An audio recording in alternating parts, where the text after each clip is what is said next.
आज मैं एक नाच गीत लेके आई हूँ। अच्छा लगेगा तो लाइक सब्सक्राइब करना, बहुत सारा प्यार दुलार बरसाना और कमेंट बॉक्स में बताना आप लोग को नाच गीत कैसा लगा।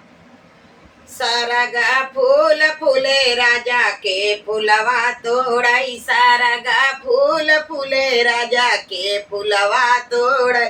ससुरु जे होते न त फूल तोड़ावाई थी, ससुरु जे होते त फूल तोड़ावाई थी। सासुया झरा झराही के फूलवा तोड़ाई, सासुया झरा झराही के फूलवा तोड़ाई।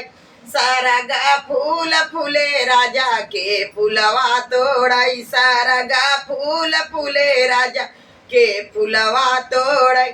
जेठवा जे होते न त फूल तोड़ावाई थी, जेठवा जी होते न त फूल तोड़ावाई त जेठनिया झरा झराई के फूलवा तोड़ाई, जेठनिया झरा झराई के फूलवा तोड़ाई।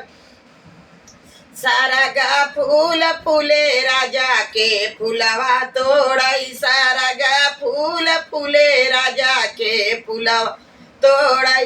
देवराजी होते न त फूल तोड़वाई थी, देवराजी होते न त फूल तोड़वाई त देवरानिया झरा झराही के फूलवा तोड़, देवरानिया झरा झराही के फूलवा तोड़ाई। सरगा फूल फूले राजा के फूलवा तोड़ाई, सरगा फूल फूले राजा के फूलवा तोड़ाई। नंदोई जी होते न त फूल तोड़वाई थी, नंदोई जी होते त फूल तोड़वाई थी।